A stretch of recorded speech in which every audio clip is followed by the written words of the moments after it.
Hello everyone, we are Group 3 and today we're going to be presenting our analysis of St. Miguel Febres Cordero using the Lasallian reflection framework.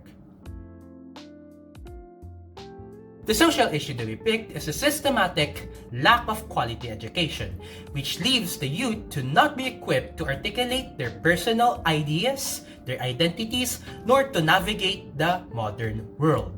More specifically, the core problem is that poverty is not just the result of not having enough wealth or enough resources, but it's actually the lack of agency wherein the youth are intellectually starved. They basically lack the grammar, the literacy, and critical thinking skills that they need to navigate this modern world. This creates a state wherein the marginalized are voiceless and vulnerable to radical ideas. Saint Miguel was born with deformity on his feet. Francisco Luis, his birth name, experienced the world from a position of vulnerability and limitations. His miraculous healing ability allowed him to basically walk again at the age of 5. But the memory of his vulnerability stuck to him, which gave him empathy for those who were sidelined as weak by the society. Saint Miguel actually lived through the Liberal Revolution of 1895, a period marked by the state removal of religious institutions and the exile of religious orders. Then he observed the systematic breakdown of the education system in Ecuador, wherein schools don't have textbooks wherein it's actually properly translated. So teachers are actually required, or I guess forced, to read off of poor translations from French, wherein it really didn't resonate with the young youth. Then, at a young age, he personally experienced the assassination of President Garcia Moreno, or just right outside of his home, which shows firsthand how political instability destroys the sanctuary of learning. Now look, he's born in a family of high social status and high political standing, wherein his grandfather was actually the general. He observed the comforts of the elite and the wealthy, yet he chose to embrace the life of a brother when he entered the Brother of the Christian schools. In doing so, he personally experienced the disappointment from his elite family and then the social stigma as well, who viewed his vocation as a step down or as someone who's way below their social status, because he saw that the Ecuadorian education system was in shambles. There were no standardized tests in Spanish, and most materials are actually poor translations of French. He saw that the youth was not just personally starved, but it was lacking the education and the literature and the tools to represent themselves.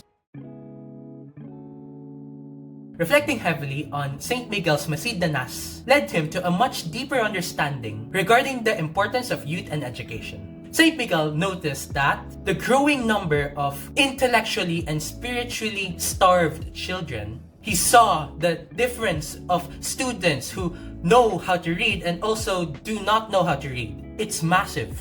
For the illiterate, they are highly vulnerable and they are stuck with the lack of critical thinking skills, as well as the lack of knowledge for using intellectual tools in order to survive in the rapidly changing industry and in the society. Wherein Saint Miguel realizes and reflects that in order to save these children, he has to first touch their mind. To save the soul, one must first empower the mind. He viewed teaching, reading, and learning as an act of justice, not just a hobby. He believed that excellence is a form of service. Therefore, the poor requires the highest quality of knowledge. Then, in a country that is torn apart by the revolution of guns, where Saint Miguel proposed instead the revolution of the mind and hearts, he saw classrooms as a